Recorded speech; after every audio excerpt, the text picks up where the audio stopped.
Hello and welcome back to the channel. So today I'm going to be looking at the history of Freedom Wars on PS Vita.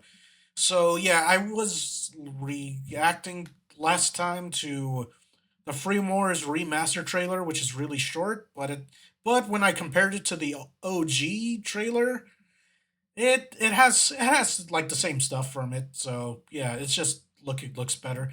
So yeah, this video we saw the last video, it's by Too Old for Gaming. You're never too old for gaming, to be honest. To be fair, I say that because there's like this old guy I've seen like a TikTok of. This old man who is a veteran plays fucking shooting games and he kicks ass. He's like really good. Like he uses everyone says, "Oh, this dude's cheating. He had real life experience." uh but anyway. And then there's that old lady that played Skyrim. So you're never too old for gaming, in my opinion. Maybe some people don't like gaming. It's fine. Anyway, let's start the video.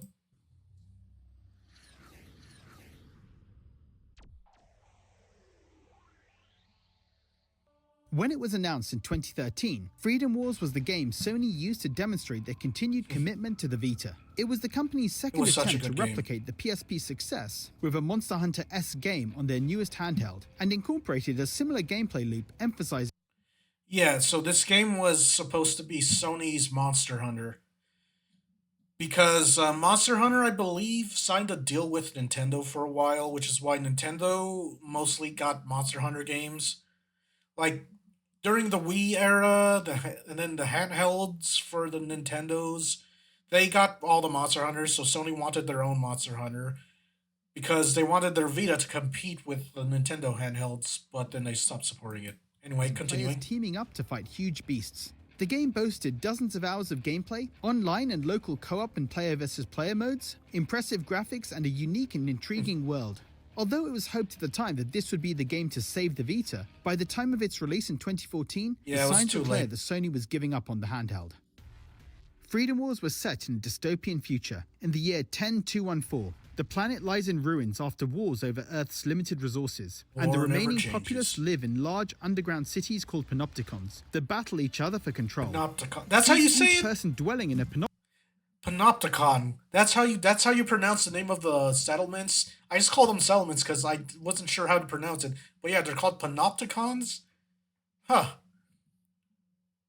Anyway, you can pick what panopticon you belong to when you create your character. I just picked Tokyo for mine because weeb. And I named my character after Persona characters. But yeah. Never do that. panopticon is a drain on its assets, they're considered criminals and given a prison sentence of 1,000,000 years at Yeah, death. there's the Ordinary activities such as walking or sleeping can increase their sentence until they earn the right to perform even these simple actions. Yeah, like if in the game there's a choice where your accessory, your little robot partner, they'll tell you, okay, after this mission you should take a rest. If you say no, they're all, oh, you're wasting energy. That's 10 years onto your sentence. Well, I think I already showed you it in my Freedom War when I played Freedom Wars. If you say no, that's what happens. They said, "Oh, you're wasting your energy. You're going to be tired for your next mission. 10 years." Or like if you say, "Okay, yeah, sure. Hey, no laying on your bed. That's 10 years."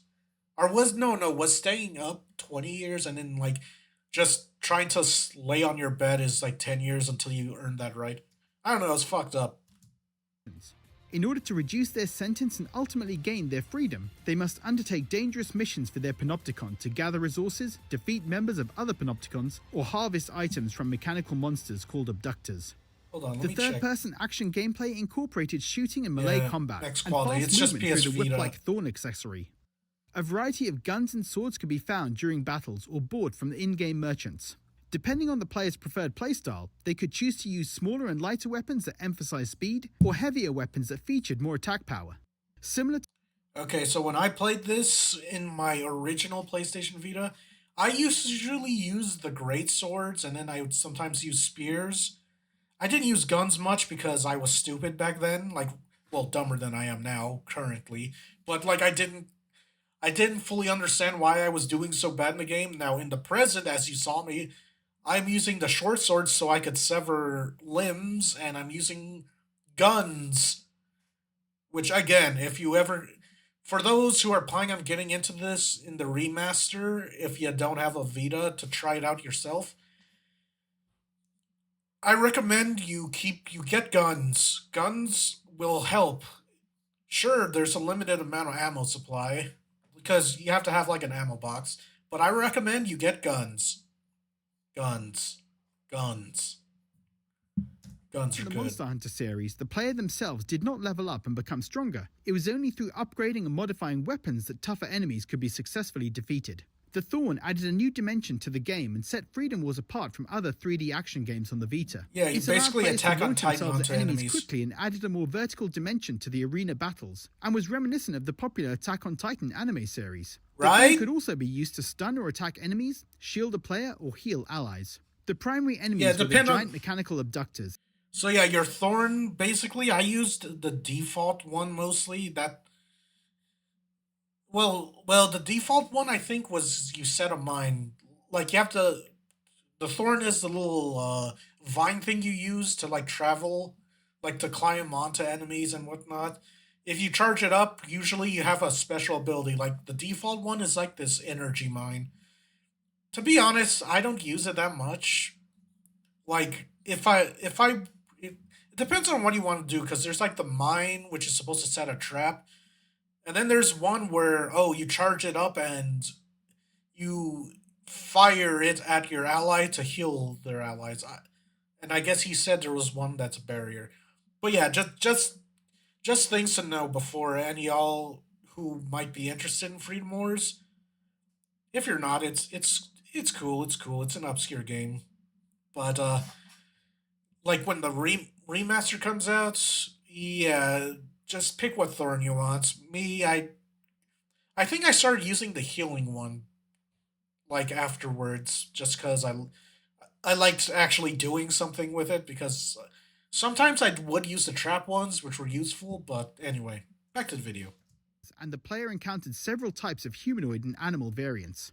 Even between the different abductor classes, I there like was that there variety were in terms of the variety of types of enemies. weapons they carried and elemental strengths and weaknesses. Targeting and destroying specific limbs would net the player unique resources that were necessary for upgrading weapons, which, along with becoming competent at using the Thorn, was essential for players going through the game solo, because Freedom Wars was a very difficult game.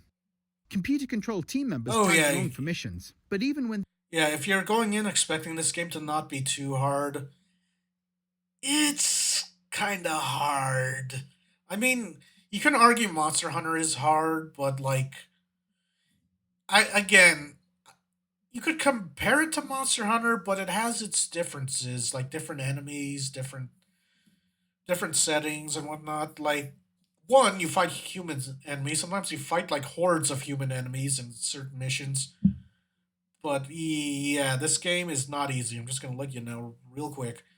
Maybe it's easier on PC. I don't know. Maybe they nerfed the enemy. I wonder if they're gonna nerf they had been fully leveled or up, buff they were only stuff. helpful up to a point.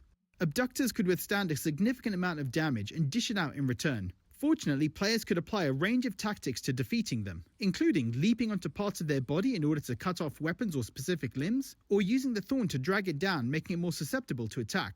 Yeah. While the difficulty could be frustrating at times, there was a satisfying sense of achievement to defeating one of the particularly challenging abductors.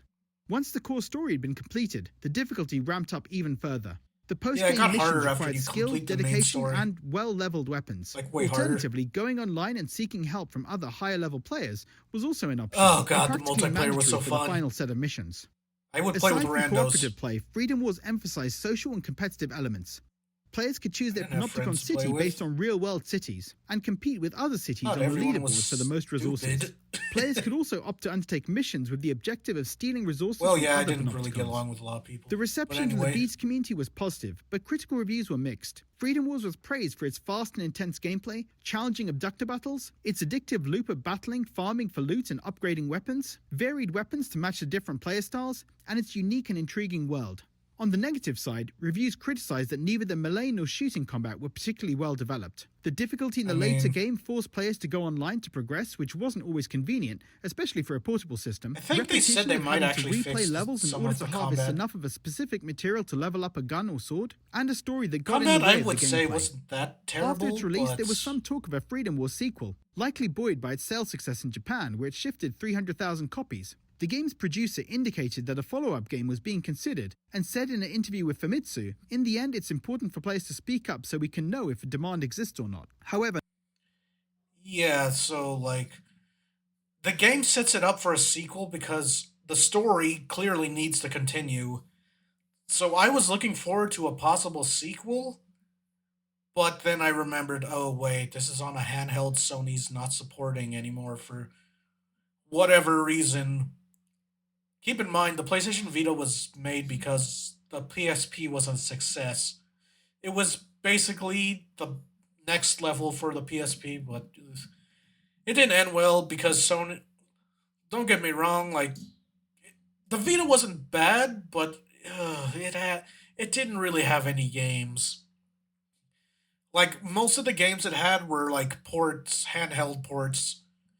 So like the only exclusives it had was like Freedom War, Soul Sacrifice, Gravity Rush, which I recall came to the PlayStation 3, or at least the sequel did. But it a lot of the Vita was a lot of it was just some ports.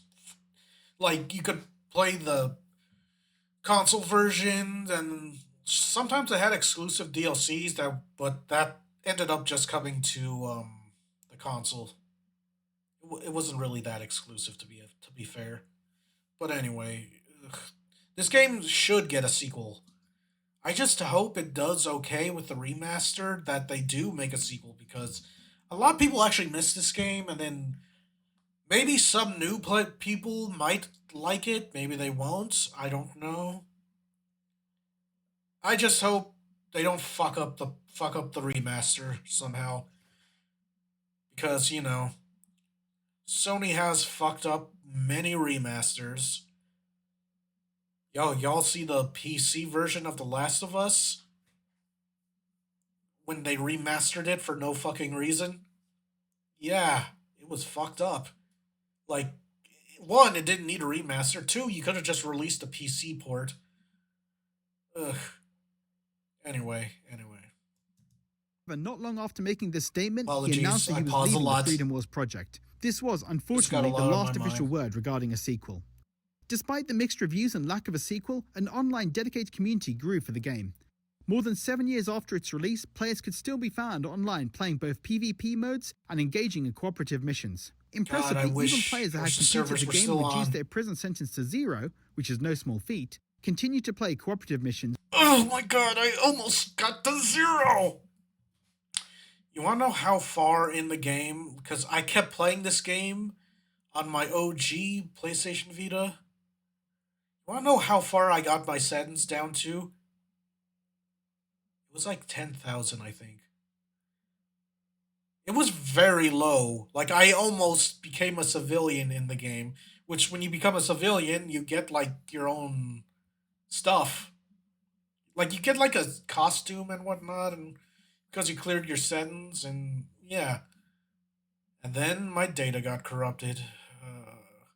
Then I just altogether lost my PlayStation Vita. Got a new one though. I used that one in the gameplay video of Freedom Wars. With others and assist them in defeating the toughest abductors. That unfortunately ended in December 2021 when Sony shut down the game's servers, Fuck you, terminating Sony. all online functionality. Freedom Wars was the If I last knew truly that was big still Vita on, game released by Sony. because It may I- have been too late to save the Vita, but it found its audience of dedicated players and fans that still hold out hope for Sony to make a sequel. Thank you for watching this Freedom Wars retrospective. Let me know in the comments, guys, did you play Freedom Wars? And did you Hell play it yeah. online when it was still available? Leave a comment below, and as always, thanks for watching. Good video. Be sure to check this guy out. His name is Too Old for Gaming. It's spelled the number 2 and then old, and then the number four, and then gaming. Okay, but yeah, like this was a good. This was actually a good. Oof, a good video. I'll be sure to link it. But yeah. Well, as you can see, I'm looking forward to the remaster. It's coming out soon. Hopefully, I can get my hands on it. I would like that. If I'm broke at that post at at launch, damn. But still, it's good to hear this. How old is this video? But 11 months ago. Okay, this was probably made before this video was made probably before it got announced because it got announced like last month. But anyway, if you enjoyed the video, like, comment, subscribe, and I'll see you in the next one. Peace.